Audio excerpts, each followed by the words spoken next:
మీరు వెళ్ళి సమస్త జనులను శిష్యులుగా చేయుడి. తండ్రి యొక్క కుమారుని యొక్క పరిశుద్ధాత్మ నామములో నేను మీకు బాప్తిసం ఇస్తున్నాను. నమ్మిన వాడు రక్షించబడను, నమ్మని వారికి శిక్ష విధించబడను. నమ్మిన వారు నిత్య జీవము పొందుకుంటారని ఆ 18, 19, 20 వాక్య భాగం రాయబడుతుంది మత్తయి సువార్త 28వ అధ్యాయంలో. ఎవరైతే నమ్ముతున్నారో, ఎవరైతే నమ్మి మారు మనసు పొంది ప్రార్థన పూర్వకంగా ఎవరైతే ఉంటున్నారో వారు నిత్య జీవమును పొందుకుంటారని దేవుని యొక్క వాక్యం సెలవిస్తుంది. వారు రక్షించబడతారని దేవుని యొక్క వాక్యం సెలవిస్తుంది. ఎందుకు బాప్తిసం తీసుకుంటున్నామంటే ఆయన యొక్క ఆజ్ఞలను నెరవేర్చడానికి మన బాప్తిసం తీసుకుంటున్నాం. దేవునికి మహిమ కలుగును గాక. హల్లెలూయా.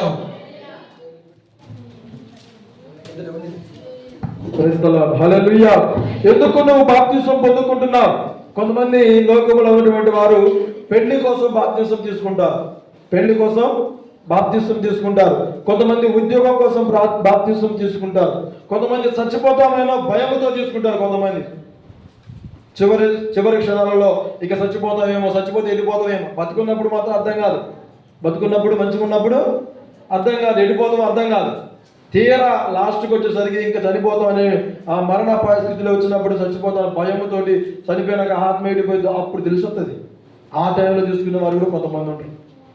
కొంతమంది సమాధుల కోసం తీసుకుంటారు బాప్తిసం. కొంతమంది సమాధులు దొడ్డి ఉంటుంది కదా, క్రైస్తవుల సమాధులు దొడ్డి ఉంటుంది. ఆ సమాధుల దొడ్డి నన్ను సమాధి చేయాలి, అందుకని బాప్తిసం తీసుకుంటే నాకు దేశం పాతి పెడతారు అనేటువంటి సమాధుల దొడ్డి కోసం కూడా బాప్తిసం మన కాలేజీ దగ్గర కొన్ని ప్రదేశాలు ఉంటుంది.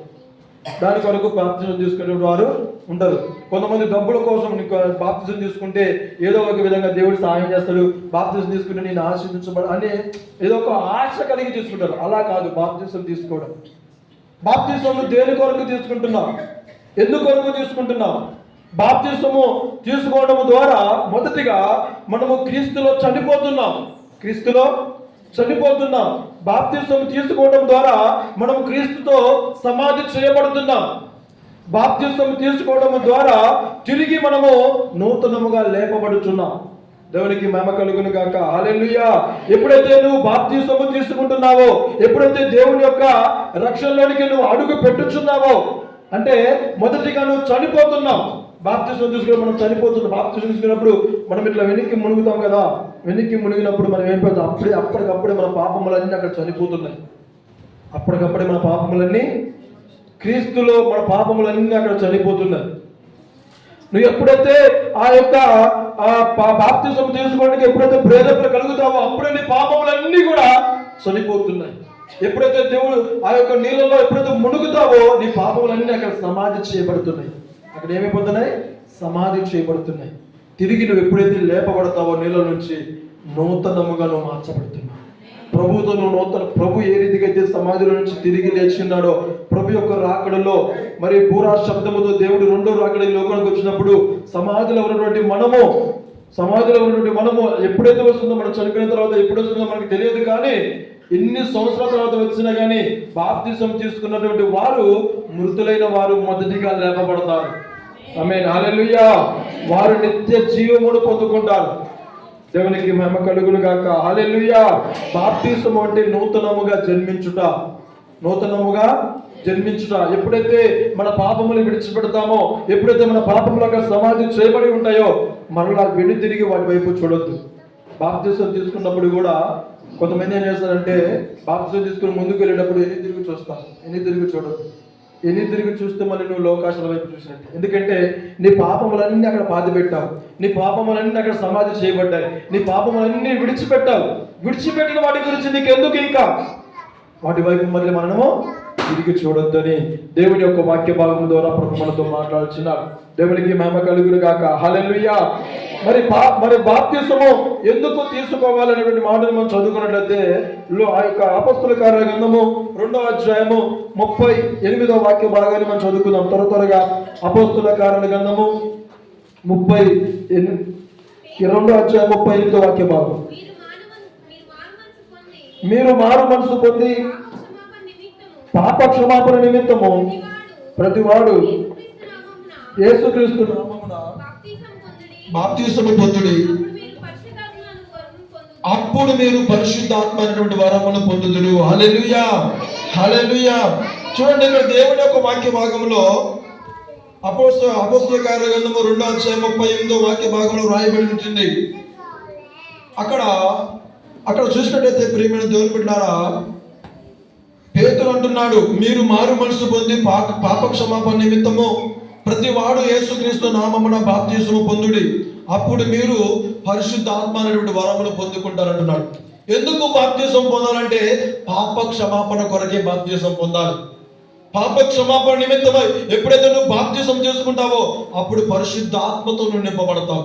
హల్లెలూయా, హల్లెలూయా. ఇక్కడ దేవుని యొక్క వాక్యము స్పష్టముగా రాయబడుతుంది. చూడండి, ఇక్కడ దేవుని యొక్క వాక్య భాగంలో ప్రియమైనటువంటి దేవుని బిడ్డలారా, ఈ యొక్క 38వ వాక్య భాగంలో ఎప్పుడైతే మీరు బాప్తిస్మం తీసుకుంటారో అప్పుడు మీరు పరిశుద్ధాత్మతో నింపబడతారు అంటున్నాడు. ఈ వాగ్దానము మీకును మీ పిల్లలకును దూరస్తులందరికీ, అనగా ప్రభువైన మన దేవుడు తన యొద్దకు పిలిచిన వారందరికీ, ఎవరైతే ప్రభు యొద్దకు వస్తారో వారందరికీ వాక్యం చెల్లుతుందండి. ఈ వాక్యము ద్వారా అందరూ పాప క్షమాపణ పొందాలి. ఈ వాక్యము ద్వారా అందరూ బాప్తిస్మం పొందాలి. ఈ వాక్యము ద్వారా అందరూ పరిశుద్ధాత్మ వరమును పొందుకోవాలి అనేటువంటి మాటలు ఎప్పుడైతే అక్కడ తెలియజేసి ఉన్నారో, ఇక్కడ అంటున్నాడు 40వ వాక్య భాగంలో, ఇంకనూ అనేక విధములైన మాటలతో సాక్ష్యం ఇచ్చి మీరు మూర్ఖులకు ఈ తరము వారికి వేరై రక్షణ పొందునని వారిని హెచ్చరించను. పేతురు అంటున్నాడు అక్కడ జనాంగముతో, మీరు ఇంకా మూర్ఖులలాగానే ఉంటున్నారు, ఇంకా మీరు మూర్ఖులతో సహవాసం చేస్తున్నారు, లోకములో పాపపు జీవితములో మీరు జీవిస్తున్నారు, మూర్ఖపు జీవితము కలిగి మీరు జీవిస్తున్నారు. వారికి వేరై వారి నుంచి మీరు దూరముగా ఉండి దేవుని వైపు చూస్తూ మీ పాపమును ఒప్పుకొని మీరు బాప్తిస్మం పొందితే దేవుని యొక్క పరిశుద్ధాత్మ వరములు మీ మీద కుమ్మరించబడతాయని ఎప్పుడైతే పేతురు అక్కడ నిలబడి, ఆ యొక్క అపొస్తలుడైన పౌలు పేతురు అక్కడ నిలబడి ఎప్పుడైతే సాక్ష్యం ఇస్తూ వారిని హెచ్చరిస్తున్నారో, ఆ మాట వినగానే 3000 మంది జనం ముందుకు వచ్చి బాప్తిస్మం తీసుకున్నారట. హల్లెలూయా. మరి ఎన్నో సంవత్సరాల నుంచి ప్రార్థనకు వచ్చిన వారు కాదండి 3000 మంది. ఎప్పుడైతే పేతురు పౌలు ఎక్కడైతే నిలబడి మీరు బాప్తిస్మం పాప క్షమాపణ పొందాలి, పరిశుద్ధాత్మ వరము మీ మీదకి దిగి వస్తుంది, ఆ యొక్క మూర్ఖుల వైపు మీరు వెళ్లకుండా, మూర్ఖులతో సహవాసము చేయకుండా వారి నుంచి మీరు వేరే మీరు వచ్చి బాప్తిస్మం పొందుడి అనే ఎప్పుడైతే ఆ మాట చెప్పారో ఆ మాటకు లోబడి వెంటనే 3000 మంది వచ్చి బాప్తిస్మం తీసుకున్నారట. చప్పట్లు కొడదాం అందరూ కూడా. హల్లెలూయా. 3000 మంది బాప్తిస్మం తీసుకున్నారు. ఎందుకు బాప్తిస్మం తీసుకుంటున్నావు? పాప క్షమాపణ కొరకై. ఎందుకు బాప్తిస్మం తీసుకుంటున్నావు? పరిశుద్ధాత్మ వరమును పొందుకోవడానికి. రెండోదిగా దేవుని యొక్క వాక్య భాగంలో మార్కు సువార్త 16వ వాక్య భాగంలో రాయబడి ఉంటుంది. మార్కు సువార్త, నమ్మి బాప్తిస్మం పొందిన వాడు రక్షించబడును, నమ్మని వారికి శిక్ష విధించబడి ఉంటున్నాడు. హల్లెలూయా. ఎందుకు నువ్వు బాప్తిస్మం పొందుకుంటున్నావు? ఎందుకంటే నువ్వు రక్షణ కొరకే బాప్తిస్మం పొందుకుంటున్నావు. ఎందుకు నువ్వు బాప్తిస్మం పొందుకుంటావు అంటే రక్షించబడడానికి బాప్తిస్మం పొందుకుంటున్నావు అంటున్నాడు. చూడండి, ఎవరైతే నమ్మి బాప్తిస్మం పొందారో వారు రక్షించబడతారు. నమ్మకుండా మూర్ఖులుగా ఉన్నటువంటి వారికి ఏమొస్తుందట? శిక్ష విధించబడుతుంది. ఎలాంటి శిక్ష అంటే నరకంలో పడవేయబడ్డారు. నరకంలో అగ్ని ఆరదు, చనిపోవదా అన్నా కానీ ఆ చావు అనేది రాదు ఆత్మకి. అంత వేదన ఉంటుంది. ఎప్పుడైతే నువ్వు నమ్మి బాప్తిస్మం పొందుతావో పరిశుద్ధాత్మ వరముతో నింపబడి దేవుని యొక్క రాజ్యంలో సంతోషముగా ఉంటావు. ఇక అంటున్నాడు, నమ్మిన వారి వలన సూచక క్రియలు కనబడుతున్నవి. నమ్మిన వారి వలన సూచక క్రియలు అంటే దయ్యములు వెళ్ళగొట్టడం, నాకు పాములను అనగదొక్కడం, కొత్త భాషలు మాట్లాడడం, పాములను ఎత్తిపట్టుకోవడం, మరణకరమైనది ఏది తాగిన వారికి అపాయము జరగకుండా వారి ఆత్మ దేవుని దగ్గర సురక్షితముగా ఉంటుంది. హల్లెలూయా, హల్లెలూయా.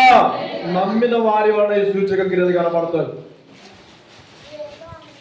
మా ఇంట్లో శోధన ఉంటుంది, మా ఇంట్లో సమస్య ఉంటుంది, మా ఇంట్లో దయ్యం ఉంటుంది, మా ఇంట్లో అపవాది క్రియలు ఉంటాయి, మాతృశుద్ధ క్రియలు ఉంటున్నాయంటే నీ ఇంట్లో రక్షణ లేదు, నీ ఇంట్లో రక్షణ లేదు, నీ ఇంట్లో పరిశుద్ధ ఆత్మ లేదు. పరిశుద్ధాత్మ వరము నీ జీవితంలో ఉంటే నీ ద్వారానే దేవుడు సూచక క్రియలు జరిగిస్తాడు, నీ ద్వారానే దయ్యములు వెలగొడతాడు, నీ ద్వారానే ఆ నాగు పాములు అనగదొరుకుతాడు. దేవునికి మహిమ కలుగును గాక. హల్లెలూయా. ఎందుకు బాప్తిసం తీసుకుంటే రక్షణ కొరకే బాప్తిసం తీసుకుంటున్నాం.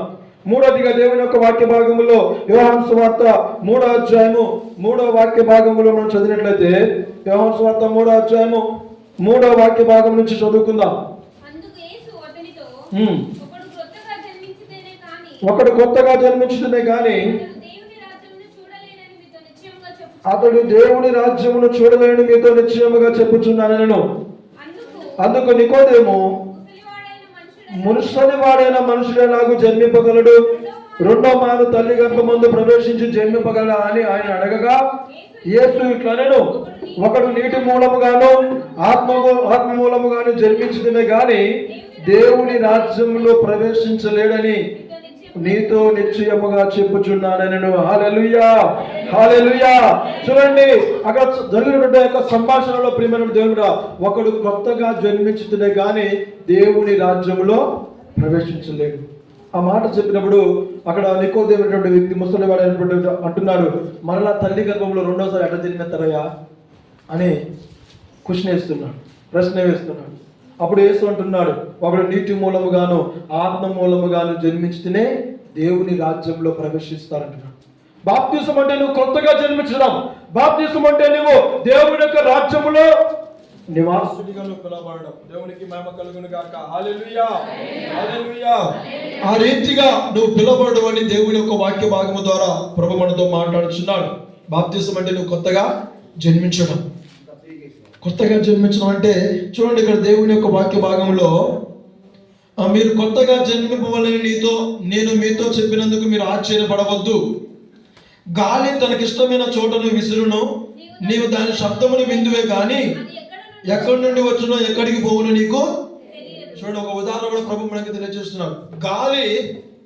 గాలి శబ్దాన్ని మనం వింటాం, కానీ చూస్తావా అండి? పట్టుకున్నాడు గాలిని, ఎక్కడి నుంచి వస్తుందో చెప్పగలుగుతావా? ఎక్కడి నుంచి వస్తుందో చెప్పలేము. గాలి వీస్తుంది, అది ఏ స్థితిలో నుంచి వస్తుంది, ఎటు నుంచి వస్తుంది, ఎటు నుంచి వెళ్ళిపోతుంది, ఎక్కడికి పోతుంది అనేటువంటి విషయాన్ని నువ్వు గమనించలేవు. అలానే దేవుడిని ఇచ్చిన ఆత్మ, మనం అనుకుంటాం శరీరంతో ఉన్నంత కాలము నా ప్రాణమా తినుము తాగుము సుఖించుము అనుకుంటాం, కానీ లోన ఉన్నటువంటి ఆత్మ దేవుడు ఎక్కడి నుంచి నీకు ఇచ్చాడు. అది చనిపోయిన తర్వాత ఎక్కడికి వెళ్ళిపోతుంది. ఇప్పుడు గాలి ఎక్కడి నుంచి వస్తుంది, అది ఎక్కడికి వెళ్ళిపోతుంది, అది నువ్వు చూడలేవు, దాన్ని గ్రహించలేవు, దాన్ని పట్టుకోలేవు. అలానే నీలో ఉన్నటువంటి ఆత్మ, దేవుడిచ్చినటువంటి ఆత్మ చనిపోయిన తర్వాత ఎక్కడికి వెళ్తుంది? ఒకసారి ఆలోచించండి, ఎక్కడికి వెళుతుంది? ఆ ఆత్మ దేవుని రాజ్యంలో చేర్చబడాలంటే ఆ ఆత్మకి రక్షణ కావాలి. ఆ ఆత్మ దేవుని రాజ్యంలో చేర్చబడాలంటే ఆ ఆత్మకు పాప క్షమాపణ కావాలంటే నువ్వేం చేయాలి? బాప్తిసం పొందాలి. నమ్మి బాప్తిసం పొందిన వాడు రక్షించబడతాడు. కొత్తగా జన్మించాలి. దేవునికి మహిమ కలుగును గాక. హల్లెలూయా. అపోస్తలుడైన పౌలు కొరింథీయులకు రాసిన మొదటి పత్రిక 12వ అధ్యాయము 12-13 వాక్య భాగం చదువుకుందాం. కొరింథీయులకు రాసిన మొదటి పత్రిక 12వ అధ్యాయము 12-13 వాక్య భాగం చదువుకుందాం. ఎలాగూ శరీరము ఏకమై ఉన్నదో అలాగనే శరీరం యొక్క అనేకములైనను ఒక్క శరీరమై ఉన్నవో అలాగనే క్రీస్తు ఉన్నాడు. హల్లెలూయా. చూడండి, మరొక ఉదాహరణ ప్రభు మనకి తెలియజేస్తున్నాడు. ఇక్కడ చూసినట్టయితే ఎలాగూ శరీరము ఏకమై ఉన్ననో అనేక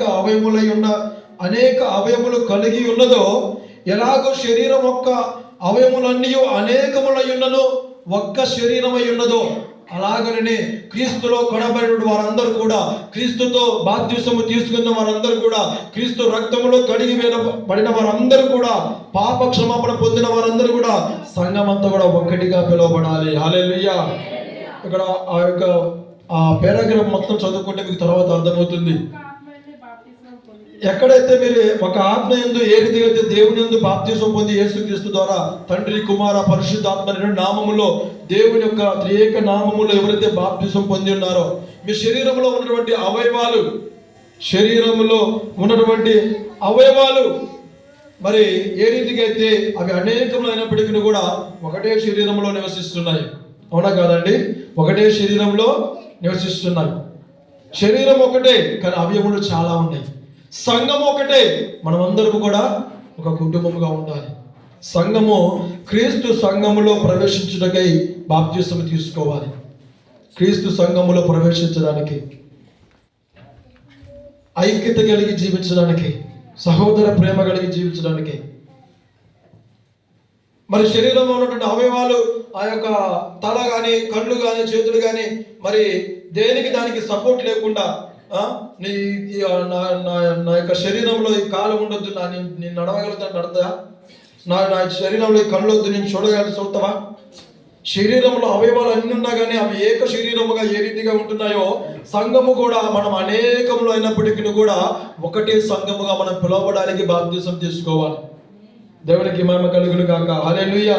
చివరిగా గలతీయులకు రాసిన పత్రిక 3వ అధ్యాయం 27వ వాక్య భాగంలో, 3వ అధ్యాయం 27వ వాక్య భాగం చదువుకొని మనం ముగించుకుందాం. గలతీయులకు రాసిన పత్రిక. క్రీస్తులోనికి బాప్తిసం పొందిన మీరందరూ క్రీస్తుని ధరించుకొని ఉన్నారు. ఇందులో యూదుడని, గ్రీసు దేశస్థుడని, దాసుడని, స్వతంత్రుడని లేడు, పురుషుడని, స్త్రీ అని లేదు, యేసుక్రీస్తునందు మీరందరూ ఏకముగా ఉన్నారు. హల్లెలూయా. చూడండి, ఇక్కడ అంటున్నాడు దేవుడి యొక్క వాక్య భాగంలో, క్రీస్తులోనికి బాప్తిసం పొందిన మీరందరూ కూడా క్రీస్తుని ధరించుకొని ఉన్నారు. ఎవరు ధరించుకొని ఉన్నా? ఎందుకు బాప్తిసం పొందుతున్నావు అంటే క్రీస్తుని ధరించుకోవడానికి బాప్తిసం పొందుకుంటున్నావు. ఎప్పుడైతే నువ్వు బాప్తిసం పొంది రక్షణలోనికి అడుగు పెట్టి ఉన్నావో అప్పుడు ప్రభువు నిన్ను ధరించుకొని ఉన్నాడు. నీ మీదకి ప్రభు యొక్క ఆ పరిశుద్ధాత్మతో నింపబడి ఉన్నావు. ఇక్కడ దేవుని యొక్క వాక్యం సెలవిస్తుంది, ఎప్పుడైతే నువ్వు బాప్తిసం తీసుకున్నావో, నువ్వు యూదుడని, గ్రీసు దేశస్థుడని, లేదా స్వతంత్రుడని, లేదా నేను ఉన్నవాడను, నేను ఎంతో ఉన్నతమైన వ్యక్తిని, నేను ఎంతో గొప్పవాడైనటువంటి భేదాలు లేవు. క్రీస్తు శరీరంలో కడబడిన మనం అందరం కూడా ఏక శరీరమై ఉన్నాం. ఒకే సంఘముగా పిలువబడి ఉన్నాం. ఒకే రక్తములో కడగబడి ఉన్నాం. ఆయనను మనం ధరించుకొని ఉన్నాం. యేసుక్రీస్తు ప్రభు అందరి పాపములు క్షమించాడా? లేకపోతే ఒకరి పాపాలు క్షమించాడా? ఒక కులానికి సంబంధించిన పాపాలు క్షమించాడా? ఒక మతానికి సంబంధించిన పాపాలు క్షమించాడా? ఒక వర్గానికి సంబంధించిన పాపాలు క్షమించాడా? యేసుక్రీస్తు ఏ రీతిగా ఈ లోకంలో ఉన్నాడు? అందరికీ సమానముగా ఆయన ఉన్నాడు. అందుకని ప్రభు దేనితో పోల్చాడు? నువ్వు ఎప్పుడైతే బాప్తిసం పొందుకున్నావో అప్పుడు క్రీస్తుని ధరించుకున్నావు. క్రీస్తు వలె నువ్వు జీవించాలి లోకములో. భేదములు అనేది మనలో ఉండకూడదు.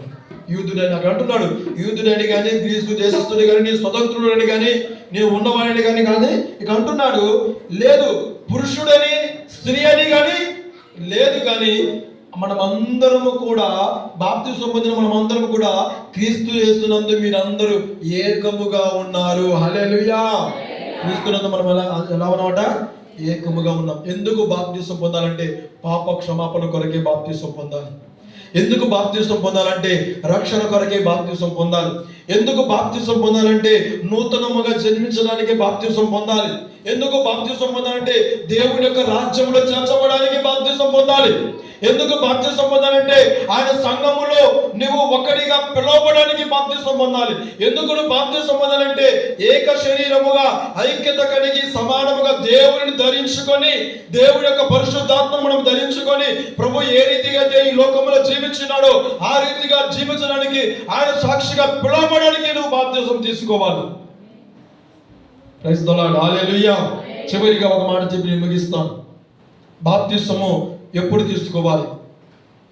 ఎప్పుడు తీసుకోవాలి అంటే, నేను పాపిని అని ఏ వ్యక్తి అయితే గ్రహిస్తాడో, నేను పాపిని, నేను పాపములు చేసి ఉన్నాను, నా పాపములకు క్షమాపణ కావాలి అని ఎప్పుడైతే గ్రహిస్తారో తక్షణమే బాప్తిసం పొందవచ్చు. చెప్పండి కూడా అందరూ కూడా. హల్లెలూయా, హల్లెలూయా. తక్షణమే బాప్తిసం పొందవచ్చు. చాలా మంది అంటారు, మా అమ్మ ఒప్పుకోవట్లేదండి, మా నాన్న ఒప్పుకోవట్లేదు, నాకు ఇంకా మారు మనసు రాలేదు. తల్లిదండ్రులు ఎందుకు ఆపుతున్నారు బాప్తిసాన్ని? 13 సంవత్సరాల వయసు దాటిన మా మామయ్య చర్చి బిడ్డలు 11 సంవత్సరాల వయసు దాటినోళ్ళకి వెళ్తాడు. ఎందుకంటే ఈ రోజుల్లో చిన్న పిల్లల కాంచి అర్థమవుతుంది పాపి అంటే ఏమిటో, పాపం అంటే ఏమిటో. 13 అనేటువంటి ఏజ్ వచ్చినప్పుడు, టీనేజ్ వచ్చినప్పుడు ఖచ్చితంగా వారి పాపంలో అడుగు పెడుతున్న వారిని మనం ఆఫ్ చేయాలి. రక్షణలోకి నడిపించాలి. తల్లిదండ్రులు ఆప్ చేస్తారా, బాబు వద్దులేరా ఇంకో నువ్వులా చూసుకుంది, ఇప్పుడు ఎందుకు నీకు బాప్తీసం ఎందుకు అని ఆప్ చేస్తారు.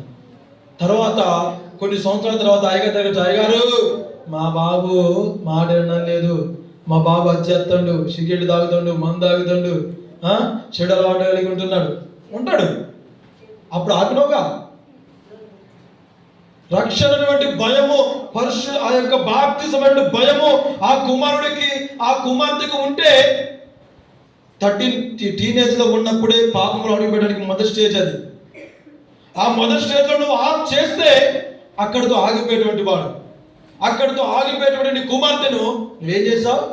ప్రోత్సహించావు. అమ్మ మంచి పాపంలో ఉండు, మంచి పాపంలో జీవించు అని ప్రోత్సహించి చివరికి లాస్ట్కి వచ్చేసరికి తలకాయ పట్టుకుని ప్రయోజనము. అప్పుడు అయ్యగారు ఏం చేయలేడు, తల్లిదండ్రులు ఏం చేయలేడు.